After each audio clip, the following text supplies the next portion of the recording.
Kins from the Adult Day Center of Neighborhood House. I am going to make a video today to share with you for Wisdom Wednesday. I'm going to read a short story out of Chicken Soup for the Soul.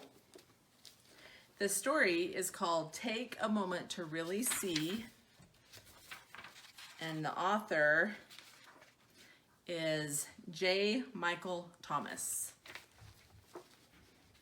We have all heard the expression, remember to stop and smell the roses, but how often do we really take time out of our hectic, fast-paced lives to notice the world around us?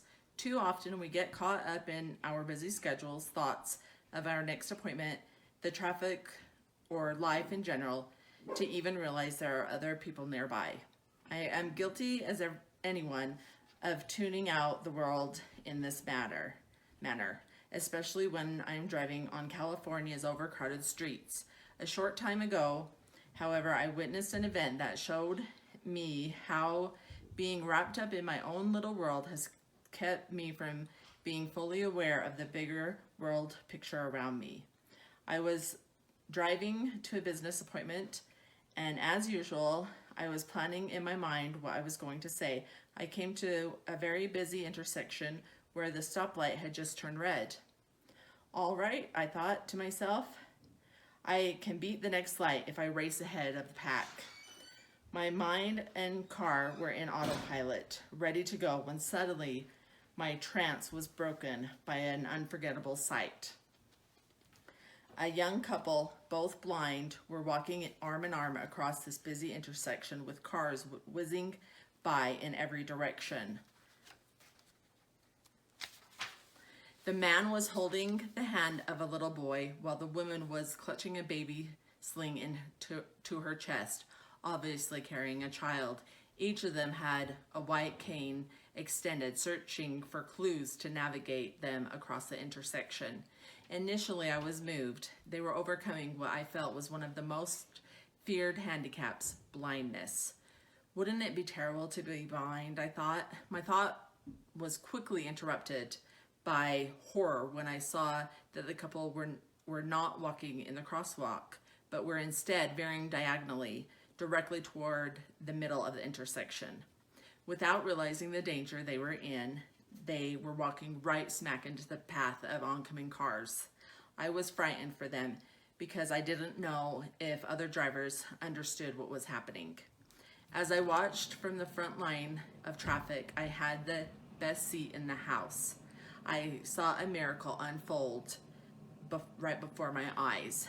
Every car in every direction came to a simultaneous stop. I never heard the screech of brakes or even a peep of a horn.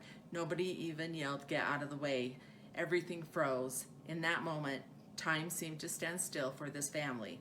Amazed, I looked at the cars around me to verify that we were all seeing the same thing.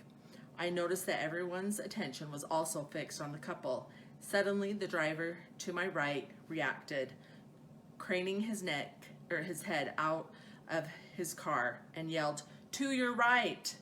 To your right!" Other people followed in unison, shouting, "To your right!" Never skipping a beat, the couple adjusted their course as they followed the coaching. Trusting their white canes and the calls from concerned citizens, they made it to the other side of the road.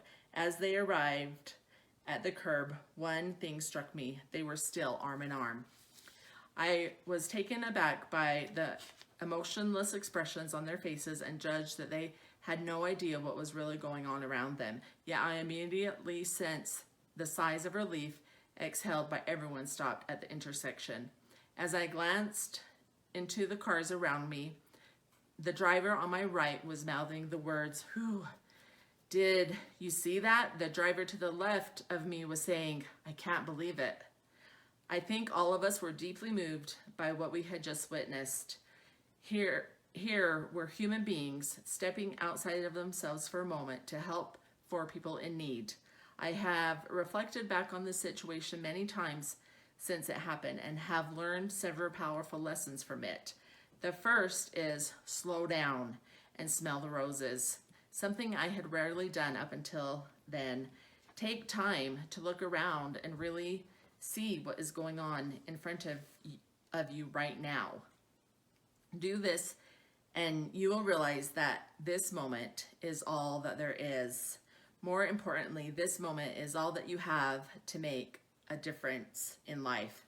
The second lesson I learned is that the goals we set for ourselves can be attained through faith in ourselves and trust in others, despite seemingly insurmountable obstacles. The blind couple's goal was simply to get to the other side of the road intact. Their obstacle was 8 lines of cars aimed straight at them. Yet without panic or doubt, they walked forward until they reached their goal. We too can move forward in attaining our goals, putting blinders on the obstacles that would stand in our way. We just need to trust our intuition and accept guidance of others who may have greater insight. Finally, I learned to really appreciate my gift of sight, something I had taken for granted all too often. Can you imagine how different life would be without your eyes? Try to imagine for a moment walking into a busy intersection without being able to see. How often we forget the simple yet incredible gifts we have in our life. As I drove away from that busy intersection, I did so with more awareness of life and compassion for others that I had arrived there with. Since then, I have made the decision to really see life as I go about my daily activities and use my God-given talents to help others less fortunate. Do yourself a favor. As you walk through life, slow down. Take the time to really see. Take a moment to see what is going on around right now. Right where you are, you may be missing something wonderful. I really like that story. I think it's got a great message that we need to remember the only moment we have is right now. And it's a timely message because of what's happening in the world with the virus and everything. So it just helps us remember to appreciate the wonderful things that we do have. All right. Well, thank you for listening to that story. And you can follow us on YouTube, like and subscribe to our channel, or follow us on Facebook and Instagram.